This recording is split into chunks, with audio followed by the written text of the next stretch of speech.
Hello guys, discuss करते हैं Indian polity की मैगज़ीन जो कि विजन आईएएस की है और काफ़ी अच्छी है ये। तो कलर्ड नोट्स काफ़ी अच्छे हैं, तो बेस्ट बुक आई थिंक मेरे हिसाब से है। तो डिस्कस करते हैं, इसको शुरू करते हैं।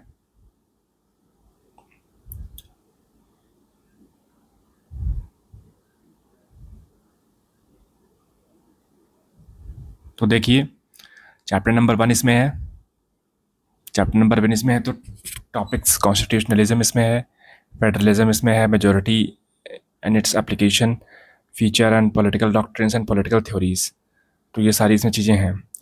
तो कॉन्स्टिट्यूशनल गवर्नमेंट कौन कौन सी होती हैं और नॉन कॉन्स्टिट्यूशनल गवर्नमेंट। देखो, गवर्नमेंट जो पब्लिक के थ्रू इलेक्शन प्रोसेस के थ्रू होती है उससे बोलते हैं कॉन्स्टिट्यूशन, मतलब जिसका एक सेट ऑफ रूल होते हैं कि हाँ ऐसे बनेगी, तो उसको हम बोलते हैं कॉन्स्टिट्यूशन।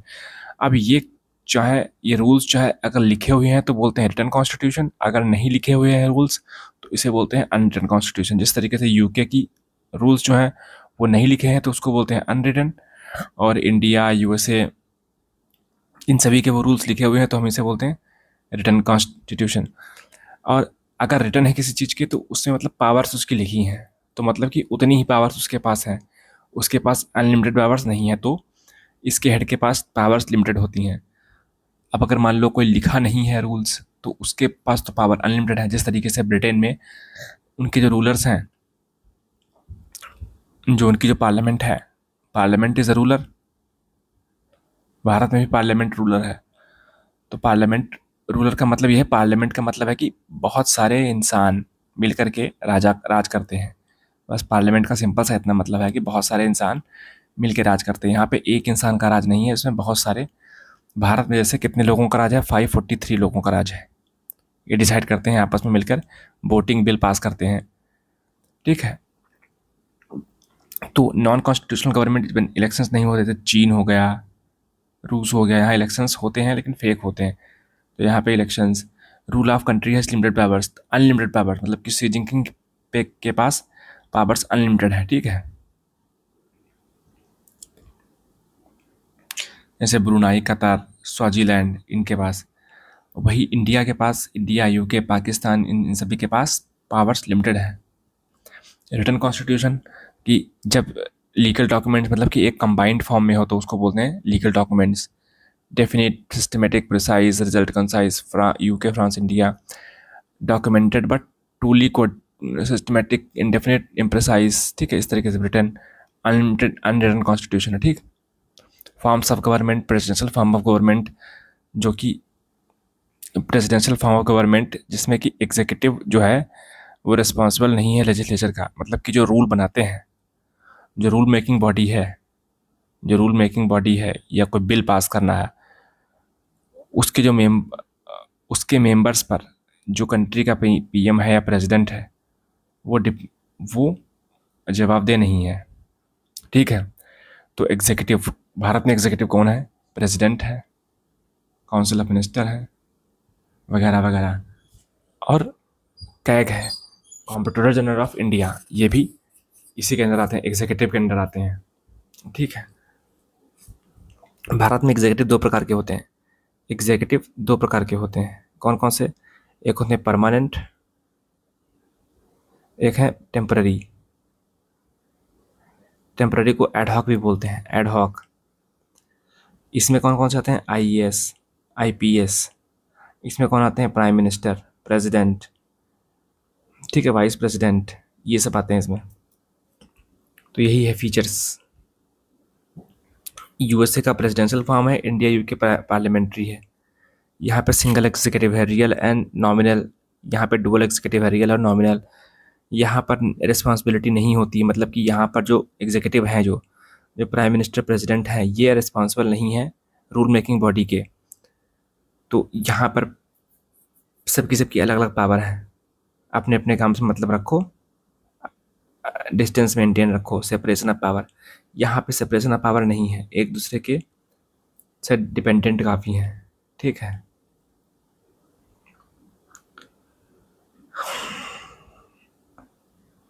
यहाँ पर पॉलिटिकल होमोजेनिटी इम्पॉर्टेंट है। इम्पॉर्टेंट का मतलब ये है कि यहाँ पे एक बिल को पास करने के लिए एक पार्टी के पास बहुत सारे मेंबर होने चाहिए, कम से कम 50% मेंबर होने चाहिए, कम से कम मतलब मेजोरिटी में। पास करने के लिए। यहाँ पर कोई दिक्कत नहीं, प्रेसिडेंट अपने आप चाहें तो पास कर लें, बाद में रेटिफिकेशन चाहिए होता है, लेकिन ठीक है। कॉन्स्टिट्यूशनलिज्म का मतलब क्या होता है कि कॉन्स्टिट्यूशन के जो बेसिक आइडियल्स हैं उनको आप अगर फॉलो करें, ठीक है। Constitutionalism ensured by Indian constitution which was adopted by constituent assembly on India 26 November 1949 became effective. The constitution lays down framework, constitution एक फ्रेमवर्क को ले डाउन करता है, that demarcates fundamental political code, structure, procedure, power, duties of government, ठीक है। तो ये features हैं Indian constitution के। कौन कौन से? ये लेंथीएस्ट है, इंस्पिरेशन फ्रॉम है बहुत सारे कंट्रीज से, US, UK, Canada, Australia, Japan, Germany, France, इस तरीके से मिक्स्ड है। मतलब कि भारत का संविधान रिजिड भी है, बहुत डिफिकल्ट है उसको बदलना, और जो अनइम्पॉर्टेंट इश्यूज हैं उनको बहुत जल्दी से बदल सकते हो आप वो। फेडरल सिस्टम है बट यूनिटरी, मतलब कि केंद्र सरकार के पास ज़्यादा पावर है। पार्लियामेंट्री फॉर्म ऑफ गवर्नमेंट है, पार्लियामेंट्री सॉवरेनिटी है, सिंथेसिस ऑफ पार्लियामेंट्री, थोड़ा सा पावर इसमें ज़्यादा है, और जुडिशियल सुप्रीमेसी है। हालांकि ये गलत है, भारत इसमें गलत दिया है। ये पार्लियामेंट्री सॉवरेनिटी पूरी तरीके से नहीं है, सिंथेसिस है, मतलब कि कुछ हद तक पार्लियामेंट के पास पावर है प्लस कुछ हद तक जुडिशियल सुप्रीमेसी है, तो दोनों का मिक्स मैन चलता है। अगर इन प्रैक्टिकल टर्म्स में देखा जाए तो जुडिशियल सुप्रीमेसी ही है भारत में, सिर्फ जो जुडिशरी बोल देती है वही होता है। बट कन्वेंशन के तहत दोनों ही पावरफुल हैं। लेकिन अगर रियलिटी देखा जाए तो सुप्रीम कोर्ट, क्योंकि सुप्रीम कोर्ट आर्टिकल 142 के तहत कंप्लीट जस्टिस दे सकता है, किसी भी फैसले को बदल सकता है, ठीक है। जुडिशरी यहाँ पे एक है, हाई कोर्ट, लोअर कोर्ट, फिर हाई कोर्ट, बहुत सारे हाई कोर्ट है, 25 हाई कोर्ट है, और उसके ऊपर सुप्रीम कोर्ट है। सुप्रीम कोर्ट का फैसला इन सारे 25 कोर्ट हाई कोर्ट को मानना पड़ेगा।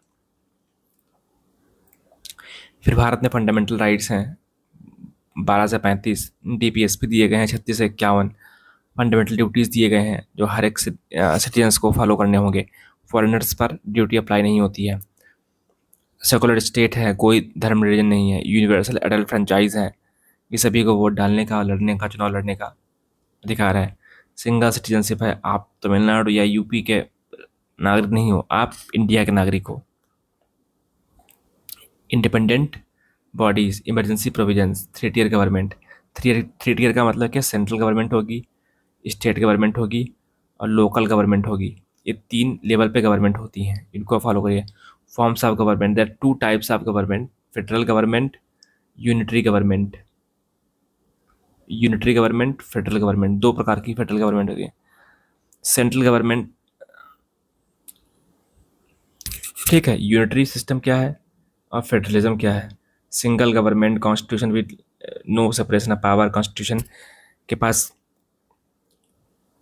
यहाँ पर रिटन कॉन्स्टिट्यूशन, जैसा कि हम डिस्कस कर चुके हैं, रिटन कॉन्स्टिट्यूशन है, मल्टीपल लेवल गवर्नमेंट है 3 लेवल पे, और रिजन कॉन्स्टिट्यूशन है, मतलब कि बहुत सारे जो इंपॉर्टेंट, जैसे प्रेसिडेंट के इलेक्शन को, मेथड को अगर आप बदलना चाहो, मतलब किसी को अगर एक्सक्लूड करना चाहो कि ये मेंबर ऑफ पार्लियामेंट नहीं दे सकते हैं वोट, या member of legislative assembly voting नहीं कर सकते हैं प्रेसिडेंट के चुनाव में, तो इसको अगर बदलना हो आपको, तो आपको रिजल्ट बताया गया है, इसलिए कि इन चीज़ों को आप बहुत आसानी से नहीं बदल सकते हो। बदल सकते हो लेकिन बहुत डिफिकल्ट प्रोसेस के लिए है।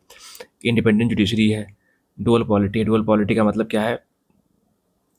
स्टेट भी और सेंट्रल गवर्नमेंट दोनों ही चलाती है सरकार को, डुअल पॉलिटी टाइप का। फिर डिवीजन ऑफ पावर्स है, पावर में डिवीजन अपने आप में है। सुप्रीमेसी ऑफ कॉन्स्टिट्यूशन है, रूल ऑफ लॉ मतलब है कि ऐसा नहीं किसी इंसान की पावर हो, कॉन्स्टिट्यूशन ही सुप्रीम है। हाँ, कॉन्स्टिट्यूशन अमेंड कर सकते हो, लेकिन उसको अमेंड करने में आपके सारे मेंबर्स की सहमति चाहिए होगी। 2/3 जो है, अक्सर 2/3 मेजोरिटी चाहिए होती है, तब आप बदल सकते हो उसको, ठीक है। यहाँ पे कैरेक्टरिस्टिक्स ऑफ फेडरलिज्म, 2 और मोर लेवल्स होते हैं, केवल सेंट्रल गवर्नमेंट नहीं होती है उसमें, central government plus state government plus चाहो तो और भी लोकल लेवल पे कर सकते हो, क्रिएट कर सकते हो, ठीक है। ईच टीयर जुडिस्ट्रिक्शन, कि हर यूपी की गवर्नमेंट का सिर्फ यूपी में होगा, एमपी की गवर्नमेंट का सिर्फ ताकत वहाँ पर ही होगी, existence and authority of each tier of government constitution कि यूपी की किन किन सरकार किन किन जगह पर वो कर सकती पावर अप्लाई कर सकती है, तो लिखा हुआ सब है। फेडरलिज्म, ठीक है। अगेन वही कोर्ट्स के पास पावर है कॉन्स्टिट्यूशन को इंटरप्रेट करने की। रेवेन्यू वो ऑलरेडी स्पेसिफाइड है, फाइनेंशियल सबको ऑटोनॉमी है कि कहाँ पे कौन कौन टैक्स, जीएसटी आ गया है तो जीएसटी में टैक्स जितना आएगा 28%, तो 14% sir state government, 14% central government को जाएगा। ठीक है, ये सब ऑलरेडी डिफाइंड है एक्ट के जरिए। सेफ गार्ड प्रमोट यूनिटी और डाइवर्सिटी, यूनिटी प्लस डाइवर्सिटी, इन दोनों को करना ही इनका मेन मुख्य मकसद है। यूनिटरी फीचर क्या है कि सेंट्रल गवर्नमेंट के पास अमेंडमेंट करने की ताकत है, संविधान को, स्टेट बाउंड्री को करने की ताकत है। आर्टिकल 3 के तहत किसी भी उत्तर प्रदेश गवर्नमेंट को अगर चाहे तो उत्तर प्रदेश की टेरिटरी को अगर चाहे तो 500 टुकड़ों में सेंट्रल गवर्नमेंट बांट सकता है बिना यूपी के परमिशन के। ठीक है, तो ये ताकत उनके पास है। नागरिकता सिंगल सिटीजनशिप है। All India services IAS IPS ये सेंट्रल लेवल पे हैं, तो अगर आप किसी डिस्ट्रिक्ट के डीएम है तो अगर आपको किसी सीएम का फ़ोन आए और पीएम का फ़ोन आए तो आपको किसकी बात माननी होगी, तो अल्टीमेटली आप पीएम की बात ही मानोगे, बिकॉज ये ज़्यादा सुप्रीम है। ठीक है। पोस्ट ऑफ गवर्नर, गवर्नर की पोस्ट है तो गवर्नर एजेंट होता है सेंटर का इन रियलिटी, हालांकि संविधान में नहीं लिखा है लेकिन इन रियलिटी ऐसे होता है। कैग की पावर, कैग अगेन, कैग की रिपोर्ट वगैरह, कैग को अपॉइंट करना, ये सब प्रेसिडेंट के हाथ में होता है और प्रेसिडेंट तो सेंट्रल गवर्नमेंट की एडवाइस पर ही काम करते हैं। ठीक, इमरजेंसी प्रोविजंस में सरकार स्टेट गवर्नमेंट काफ़ी ताकत, स्टेट गवर्नमेंट की ताकत कम हो जाती है और सेंट्रल गवर्नमेंट की ताकत बढ़ जाती है। हाई कोर्ट के जजेस को अपॉइंट करना हो तो अगेन सेंट्रल गवर्नमेंट का ही मेन मुख्य रोल होता है। Union of state, again states का यूनियन है। ठीक, मेन फीचर्स जो हैं, मोर फीचर्स यूनिटरी के हैं बहुत सारे। फेडरल फीचर क्या है कि स्टेट गवर्नमेंट की पावर इंटैक्ट रहे, बताए रहे, तो रिटन कॉन्स्टिट्यूशन है। कॉन्स्टिट्यूशन की सुप्रीमेसी है, जब कॉन्स्टिट्यूशन की सुप्रीमेसी रहेगी तब स्टेट अपना अधिकार मांग सकेंगी। अगर नहीं दोगे तो वो कोर्ट जा सकती, जुडिशरी के पास जा सकती हैं कि हाँ कि देखिए सेंटर ने मेरी ये पावर हड़प ली। तो इस तरीके से जैसा जीएसटी के टाइम पे हुआ था, जब जीएसटी इंट्रोड्यूस किया गया था तो बहुत सारी स्टेट गवर्नमेंट जैसे तमिलनाडु हो गई या जम्मू कश्मीर हो गई, इन्होंने कहा देखो हमारी पावर हड़प ली, लेकिन ऐसा नहीं हुआ, है ना। तो इंडिपेंडेंस, जुडिशरी की इंडिपेंडेंस होना ही, जुडिशरी को ताकतवर होना ही ये स्टेट्स के फ़ायदे में है। अगर इस जुडिशरी कमज़ोर होती है तो सेंट्रल गवर्नमेंट की जो एग्जीक्यूटिव जो ब्रांच है और लेजिस्लेटिव ब्रांच है, ये ताकतवर होना, सेंट्रल गवर्नमेंट की लेजिस्लेटिव और एग्जीक्यूटिव ब्रांच का ताकतवर होना मतलब जुडिशरी को कंपैरेटिवली कमज़ोर करना, और जुडिशरी का कमज़ोर होना मतलब कि स्टेट गवर्नमेंट का से काफ़ी कमज़ोर होना, ये होता है सिंपल सी बात। तो डॉक्ट्रिन ऑफ पॉलिटी क्या है, सेपरेशन ऑफ पावर है कि सारी एग्जीक्यूटिव का होता है काम इम्प्लीमेंट करना किसी चीज़ को, लेजिस्लेचर का काम होता है कि उस चीज़ को बनाना।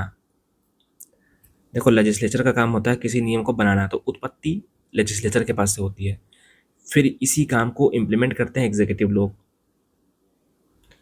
और वो काम, ये काम सही हुआ है, ये काम सही हुआ है, इन दोनों को देखने का काम है जुडिशरी का।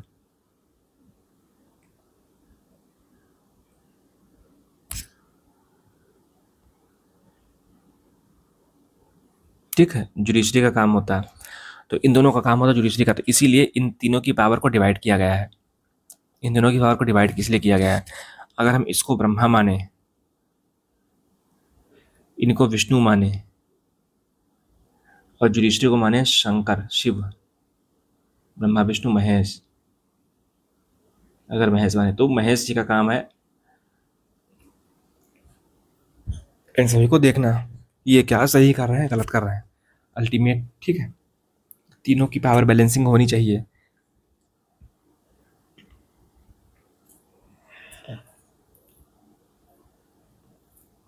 तो थ्योरेटिकली पीएम जो है, prime minister is a part of union executive at council of ministers who real executive power इन्हीं के पास होती है, क्योंकि इन्हीं के डिसीजन ही प्रेसिडेंट साहब अल्टीमेटली इम्प्लीमेंट करते हैं।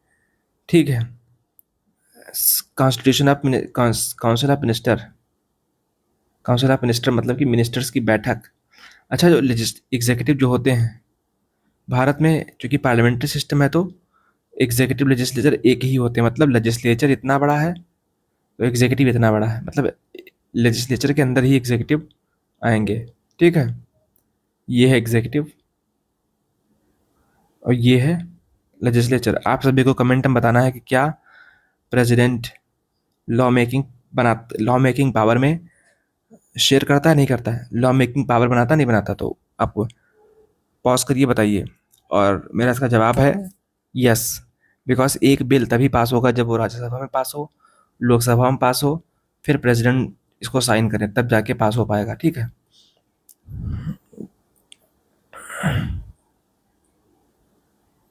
मेन मेन चीज़ें बता दी हैं आपको मैंने। Doctrine of checks and balances.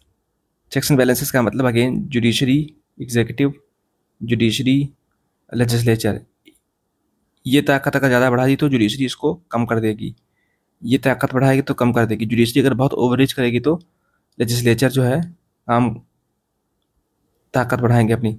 तो इन सभी को बैलेंस रखना पड़ता है अपने आप में। लेकिन ओवरऑल देखा जाए तो जुडिशरी ताकतवर होती ही है जहाँ जहाँ पर लिमिटेड गवर्नमेंट का कॉन्सेप्ट, जहाँ पे कॉन्स्टिट्यूशन है, जहाँ जहाँ कॉन्स्टिट्यूशन है दुनिया भर में, वहाँ पर जुडिशरी ताकतवर होती है। बिकॉज कॉन्स्टिट्यूशन के आखिरी वर्ड्स का मतलब क्या है, मतलब कॉन्स्टिट्यूशन का मतलब क्या है, ये जुडिशरी के लोग ही बताते हैं। तो इसीलिए जुडिशरी ताकतवर हो जाती है। डॉक्टर ना बेसिक स्ट्रक्चर, ये कोई डॉक्टर नहीं है, जुडिशरी के वर्ड्स ही ये डॉक्ट्रिन है। तो जुडिशरी जब जब चाहेगी तब इसको कर पाएगी। तो 24 अप्रैल 1973 को ये बात की थी। उसी दिन सचिन का जन्म हुआ था, ग्रेट सचिन तेंदुलकर क्रिकेटर का जन्म हुआ था। और आर्टिकल 360 के पास पावर, कुछ चीज़ें नहीं अमेंड कर सकते हो। बेसिक स्ट्रक्चर डॉक्ट्रिन को आपको ख्याल रखना पड़ेगा। ये डॉक्ट्रिन क्या है, वी डोंट नो, क्योंकि जुडिशरी इसको एक्सपांड कर रही है। जैसे जुडिशरी, जैसे सेकुलरिज्म नहीं खत्म कर सकते आप, फंडामेंटल राइट्स जो इंपॉर्टेंट है उनको खत्म नहीं कर सकते हो। हालांकि उनके तत्व को, उन जो सब्सटेंस है वो बदल सकते हो, है ना। कॉन्स्टिट्यूशन को आप डिस्ट्रॉय नहीं कर सकते हो, मतलब बेसिक एसेंस बना रहेगा। जो फिलॉसफी है कॉन्स्टिट्यूशन की वो बनी रहेगी। अब मेजोरिटी यहाँ पे, सिंपल मेजोरिटी क्या होती है कि 50% वोट प्रेजेंट एंड वोटिंग में आपको होने चाहिए। एब्सोल्यूट मेजोरिटी मतलब 50% स्ट्रेंथ की, 550 है अगर स्ट्रेंथ, तो इसमें 550 +1/2, ये है 550/2 + 1, ये है 225 + 1, 226, इतने वोट होने चाहिए। ठीक, तब जाकर के काम होगा एब्सोल्यूट मेजोरिटी का। इफेक्टिव मेजोरिटी का मतलब क्या है कि मान लो 550 हैं, अब 5 लोग मान लो मर गए तो 545 लोग ही बचेंगे वहाँ पे। और प्लस एक करके आप, क्योंकि ऑड है ये, तो अपन 2 कर दो तो 546/2, 2 दूनी 4, 2 14, 273, 273 लोगों की वोट चाहिए होगा पास होने के लिए। तो इसे बोलते हैं इफेक्टिव मेजोरिटी की। जितने वैकेंट लोग हैं उनको एक्सक्लूड कर दो आप। ठीक है। एब्सोल्यूट मेजोरिटी का मतलब हुआ कि 550 अगर लोगों ने चुनाव लड़ा, अगर है सांसद हैं, तो इसमें से 226, 226 कैसे, 270, 275, 276 लोग, 275 लोग, आपको 276 लोग चाहिए होंगे आपको एब्सोल्यूट मेजोरिटी के लिए। सिंपल मेजोरिटी के लिए सिंपल सी बात है, मान लो 550 मेंबर्स ने चुनाव लड़ा, 100 एब्सेंट रहे, मान लो 150 लोग एब्सेंट रहे, तो 400 लोग आए प्लस बटे 2 + 1, तो 201 लोग भी अगर उन्होंने हाँ कर दिया, 400 लोग अगर आपके संसद में आप प्रेजेंट हुए और उसमें से सिर्फ 201 लोगों ने भी अगर हाँ कर दिया तो ये पास हो जाएगा। तो इसे बोलते हैं सिंपल मेजोरिटी। इफेक्टिव मेजोरिटी में क्या होता है कि वैकेंट सीटों को कम कर दिया जाएगा, बाकी को लिखा जाएगा। स्पेशल मेजोरिटी का मतलब होता है कि not less than 2/3 of votes. ठीक है, जैसे मान लो 600 अगर सीट्स हैं, एमपी हैं, तो 2/3 वोट से कम होना नहीं चाहिए, प्लस 50% हो, 50% हो और प्लस 2/3 वोट भी, मतलब 2/3 वोट का मतलब है कि 400, 600 गुणे 2/3, 400 होना चाहिए कम से कम, और 50% भी हो, मतलब अगर 400 लोग अगर हैं, इस तरीके से आप बना सकते हो आप।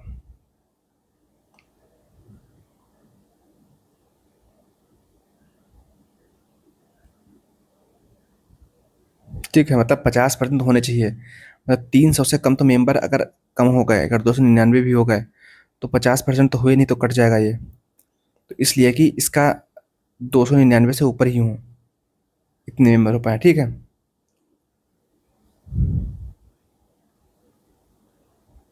तो अगर मान लो, सपोज करो अगर 400 मेंबर भी अगर हैं तो 50% तो ज़्यादा हैं, लेकिन अगर 2/3 अगर ने वोट अगर किया गुणे 400, तो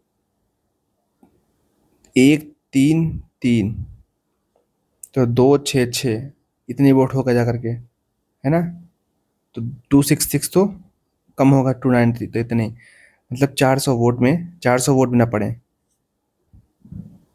अगर 500 वोट पड़ जाएं तो 500 गुणे 2/3, और 550% तो ज़्यादा है, ठीक है, लेकिन अगर 3 1 3 और 3 6 18, 3 6 18, अगर 166 इंटू 3, 49, इस चीज़ से तो ठीक है। तो इस तरीके से मतलब होना चाहिए आपको कि 2/3 50% से ज़्यादा हूँ और 2/3 हूँ, तब हो यहाँ पे।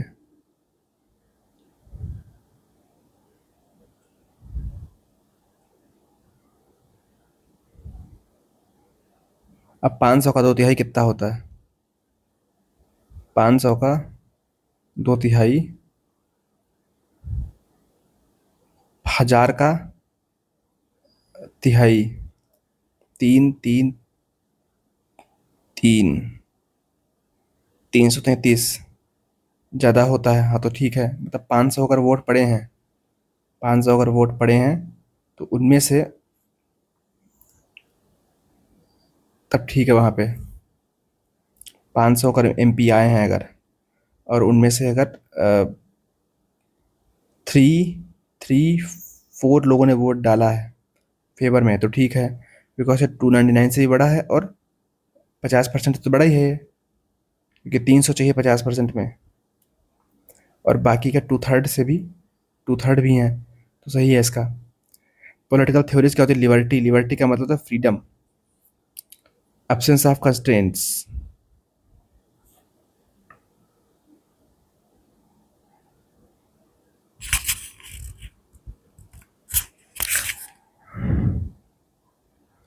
Ability of the people to choose, people के पास believe and act on their potential, it is external constant. Personal freedom, personal freedom है, personal freedom that is guaranteed to people by external authority. Liberty of thought, freedom मतलब कि ये आपको state, ठीक है, जब आपको कोई स्टेट, मतलब कि जैसे भारत सरकार, गवर्नमेंट ऑफ इंडिया ने आपको लिबर्टी दे रखी है संविधान में, लेकिन फ्रीडम इंसान क्या था? फ्रीडम अपने इनर चीज, जैसे सांस लेना, ये तो आप इनर से लेते हो, तो freedom is a much wider word, freedom बहुत ज़्यादा वर्ड और लिबर्टी इसमें कम वर्ड है, क्योंकि लिबर्टी आपको, जैसे आपके पास फ्रीडम बहुत सारी है, फ्रीडम एक बिना फ्रीडम का इंसान है ही नहीं, बट लिबर्टी, आप सॉरी यहाँ पे मैंने गलत कर दिया, लिबर्टी का इतना शब्द है लिबर्टी, तो फ्रीडम इतनी है, बिकॉज लिबर्टी के फ्रीडम तो आपको होगी ही होगी, बिना उसके तो नाम नहीं है, लेकिन हो सकता है कि आपको स्ट्राइक करने की, राइट टू स्ट्राइक करने की ना पावर हो, तो liberty of, liberty to strike नहीं है वहाँ पे आपको। तो यही बात है यहाँ पे, freedom, absence of constant facility ability people to freely express themselves develop, it is an internal construct. और वो क्या है? एक्सटर्नल, ये आपकी खुद से है, decides his own action, capability of individual to make decision. Republic का मतलब होता है कि जो हेड ऑफ स्टेट होगा वो हमारे लोगों के द्वारा चुना हुआ होगा, जैसे प्रेसिडेंट ऑफ इंडिया, ये कोई हेरिडेटरी नहीं है, ठीक है, इक्वालिटी, सभी को समानता। इक्वालिटी और इक्विटी में फ़र्क होता है। इक्वालिटी का मतलब सबको समान, कि 4 लोग बैठे हुए हैं, 1 बच्चा है, 1 बड़ा है, 1 औरत है, 1 लंगड़ा आदमी है, इन सभी को रोटी दो खाने को, तो 2-2 रोटी सबको दो, 2, 2, 2, 2। अब बच्चा 3 साल का है, ये 30 साल का है, ये 40 साल का है, 50 साल का है, तो इक्वालिटी के हिसाब से सबको 2-2 रोटी मिल गई। लेकिन इक्विटी के हिसाब से क्या सही है? नहीं है। इक्विटी का मतलब क्या होगा कि जितनी आपको ज़रूरत हो मिनिमम, उतना दो। बच्चे के लिए आधी रोटी भी बहुत है, और 30 साल के लोगों के लिए 3, मतलब आपको बढ़ानी पड़ेगी। डेमोक्रेट, सॉवरेन, सॉवरेन का मतलब है कि सारी पावर भारत के लोगों के पास है। सेकुलर का मतलब किसी भी धर्म को ज़्यादा इंपॉर्टेंस नहीं देनी, सबको बराबर इंपॉर्टेंस देनी है। ठीक है।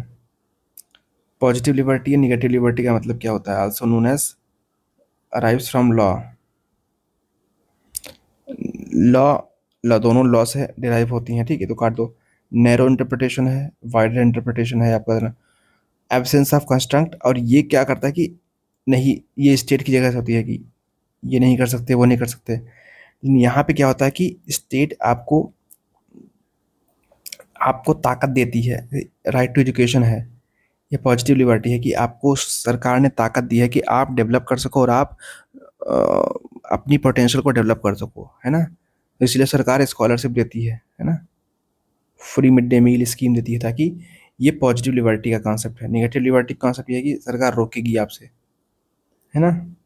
जैसे प्रिवेंटिव डिटेंशन, ये नेगेटिव लिबर्टी है। फेमिनिज्म, पार्लियामेंट्री डेमोक्रेसी पढ़ चुके हैं, डेमोक्रेटिक चूजन पीपल द्वारा। फेमिनिस्ट है, तो फेमिनिज्म का मतलब होता है कि मेन और वुमेन को आदमियों के बराबर समझना। फेमिनिज्म का मतलब ये नहीं होता है कि वुमेन को सर्वोपरि समझना, नहीं। फेमिनिज्म का मतलब इतना ही सिर्फ है कि आदमी और औरत बराबर हैं। ये फेमिनिज्म कि अगर आप फेमिनिस्ट हो तो अच्छी बात है। ठीक है। Social justice, political and philosophical theory, there are dimensions to concept of justice beyond those embodied in the principle of civil right, criminal right। सामाजिक न्याय, सोशल जस्टिस क्या है? कि भारत में दलित लोग हैं, भारत में बहुत सारे गरीब लोग हैं, तो उनके लिए अलग अलग प्रोविजंस बनाए गए हैं। जैसे EWS बनाया गया है, जैसा कि OBC के लिए बनाया गया है, SC ST के लिए बनाया गया है, तो इन सभी के लिए सोशल जस्टिस न्याय है कि जो डाउन ट्रोडन लोग जो हैं, जो समाज के दबे कुचले लोग हैं, उनको उनकी ज़िंदगी सुधारने के लिए बनाया गया है। ठीक। तो आज दोस्तों इतनी ही, फर्स्ट चैप्टर ख़त्म हुआ।